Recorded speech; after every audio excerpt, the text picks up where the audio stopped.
नमस्कार, मैं आप लोग को आज बताने जा रहा हूँ, आप लोग की तिमाही परीक्षा होने वाली है, प्यारे बच्चों।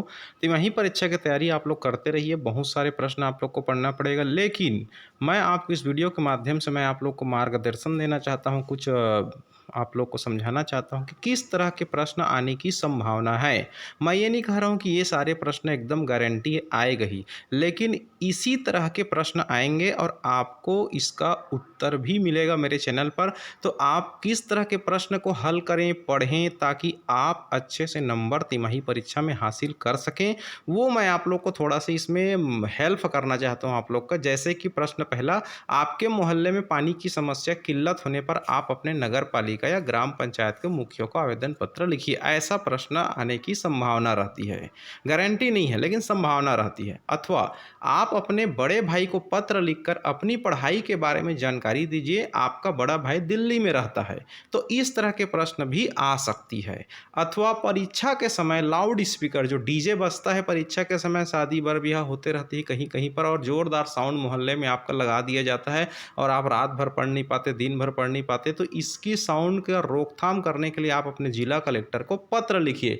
ऐसा भी प्रश्न आ सकता है।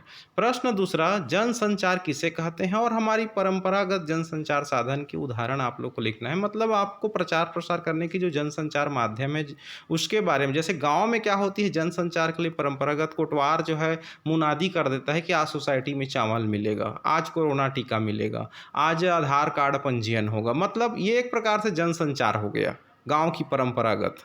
इसी तरह से आपको और अपने विचार लिखनी है सोच करके। जैसे प्रश्न तीसरा हो गया, नमक का दरोगा पाठ का सारांश लिखिए। तो इसमें आपको अपनी पाठ्य पुस्तक के आधार पर आप लोग को सारांश आपको बनानी है कि कैसे आप इसका उत्तर को अपने समझ सकते हैं। अगर उत्तर चाहिए तो कमेंट करके मुझे ज़रूर पूछ सकते हैं। प्रश्न चौथा है, डिकोडिंग क्या है। जैसे कोई भी सॉफ्टवेयर को अपन को ब्रेक करना रहता है, कोई प्रोग्राम को तोड़ना रहता है, कोई लॉक तोड़ना रहता है, तो उसके लिए हमको कोडिंग डिकोडिंग मेथड का प्रयोग करना पड़ता है। तो ये भी एक लॉजिकल प्रश्न है, तार्किक प्रश्न है। इसको सॉल्व करने के लिए आपको कोडिंग और डिकोडिंग मेथड का ही प्रयोग करना पड़ेगा। प्रश्न पाँचवा आ जाती है आप लोग का, घर की याद कविता में कवि ने क्या संदेश दिया है। तो यहाँ पर कवि जो है आपकी पाठ्य पुस्तक से एक प्रश्न उठाया है और यहाँ पर घर की याद कविता में यहाँ पर क्या संदेश मिलता है ये पूछा जा रहा है।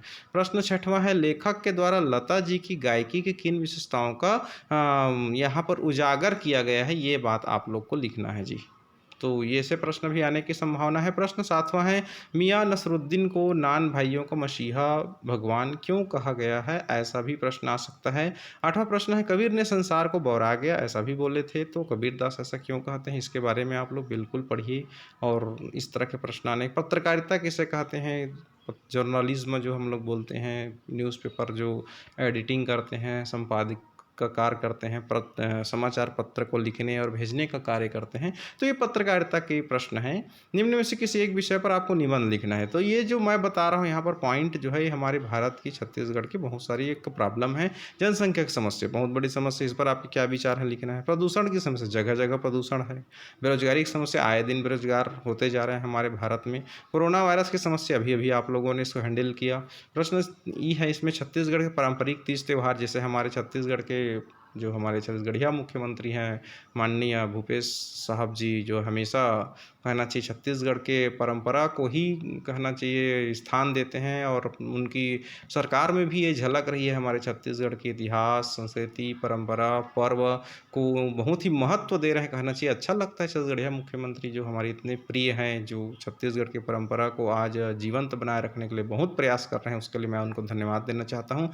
तो इसके लिए छेरछेरा या तीजा पर्व, इस का भी प्रश्न आप लोग का उत्तर लिखने के लिए आ सकता है। छत्तीसगढ़ के पर्यटन स्थल आप जानते हो, छत्तीसगढ़ के भोरमदेव हो गया, आप लोग का चंद्रपुर हो गया, आप लोग का डोंगरगढ़ हो गया, इस तरह से बहुत सारे पर्यटन स्थल है। बस्तर में आप लोग का चित्रकूट वगैरह हो गया, तो ये सब पर्यटन स्थल के बारे में लिखने के लिए आ सकते हैं। तो इस तरह से आप लोग के प्रश्न की बिल्कुल तैयारी कीजिए प्यारे बच्चों। और कोई समस्या हो तो मुझे कमेंट बॉक्स में लिख करके ज़रूर बताइए। इसके अलावा आप लोग को और भी बहुत सारे प्रश्न पढ़ने पड़ सकते हैं। मैं ये जितना प्रश्न बताया हूँ, ये प्रश्न तो आप लोग पढ़ेंगे ही, संभावना तो रहती है परीक्षा में आने का, लेकिन अगर आप और एक्स्ट्रा पढ़ेंगे तो आपको अच्छा नॉलेज भी मिलेगा, समझदारी भी बढ़ेगी और आपके नंबर भी अच्छे आएंगे। तो आप लोग इसी प्रश्न के भरोसे मत बैठिए और भी एक्स्ट्रा पढ़िए आप लोग। Thank you.